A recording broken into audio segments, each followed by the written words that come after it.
स्वागत है दोस्तों आपका MIM भारत में। आज हम देख रहे हैं कि अपने चारों तरफ जो पैंडेमिक सिचुएशन है किस तरह से फैला हुआ है। ये कोरोना का दौर हर तरफ लाशें ही लाशें लेकर आया है और गंगा में तैरती लाशें हो या बालू में बिछी लाशें हो, उन लाशों को तो कफन भी नसीब नहीं हुआ और उनको चिता की लकड़ी भी नहीं मिली। और इस लॉकडाउन ने तो लोगों की कमर तोड़ दी है। पूरी जनता बिल में हाहाकार मचा हुआ है। भूखमरी का आलम ऐसा है कि लोग बहुत परेशान हैं। जॉब्स नहीं है, नौकरियां ख़त्म हो चुकी हैं, बिज़नेस भी ठप हो चुका है। इस नाजुक समय में, इस स्थिति में प्राइम मिनिस्टर ऑफ इंडिया एक नए PM आवास का निर्माण कर रहे हैं जो सेंट्रल विस्टा के नाम से जाना जाता है, जिसका जो एस्टिमेटेड कॉस्ट है वो हज़ारों करोड़ में है। तो इसी चीज़ को NDTV के प्रवक्ता ने जब असदुद्दीन ओवैसी साहब से ये सवाल किया कि अब सेंट्रल विस्टा प्रोजेक्ट को तो हाई कोर्ट से भी हरी झंडी मिल गई है, तो उनका जवाब इस तरह से था। सेंट्रल विस्टा प्रोजेक्ट को अब हाई कोर्ट ने कहा कि जारी रहेगा। कुछ टिप्पणी करना चाहेंगे?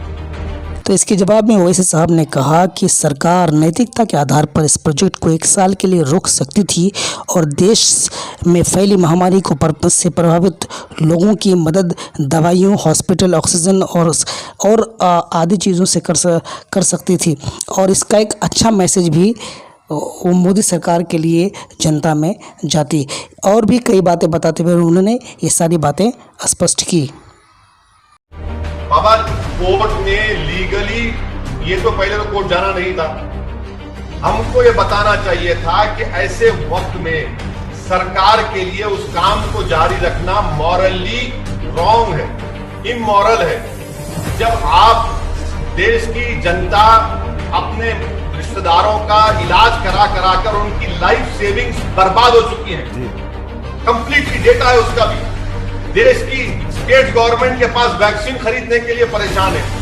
अगर देश के प्रधानमंत्री सेंट्रल विस्टा के प्रोजेक्ट को 1 साल के लिए सिर्फ पोस्टपोन कर देते और कहते कि ये पैसा मैं दे रहा हूं स्टेट को, ये पैसा मैं दे रहा हूं अस्पताल बनाने के लिए, कौन सा कयामत गिर जाती, कौन सा आसमान गिर जाता।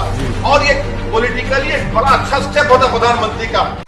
ओवैसी साहब ने कहा कि सिर्फ प्रधानमंत्री को जनता के सामने आकर भावुक होने से देश की समस्याएं सॉल्व नहीं होंगी। ये जो पेंडेमिक है ये ख़त्म नहीं होगा। उसके लिए कुछ न कुछ स्टेप्स लेने पड़ेंगे, उनको कदम उठाना पड़ेगा। ये कि जहां पर लाशें हैं, जहां पर चिताओं के लिए लकड़ी नहीं है, जहां पर लाशें पानी में गिर रही है, जहां पर अस्पताल में लाइन लगी हुई है, वहां पर हम सेंट्रल विस्टा का प्रोजेक्ट बना रहे हैं। ये तो मजाक है ऐसे वक्त में जो सरकार। तो ये थे असदुद्दीन ओवैसी साहब। और आपकी इस बारे में क्या ख्याल है, क्या राय है, आप हमें कमेंट करके बता सकते हैं। चैनल को सब्सक्राइब कर सकते हैं और कमेंट के रूप में अपना राय दे सकते हैं।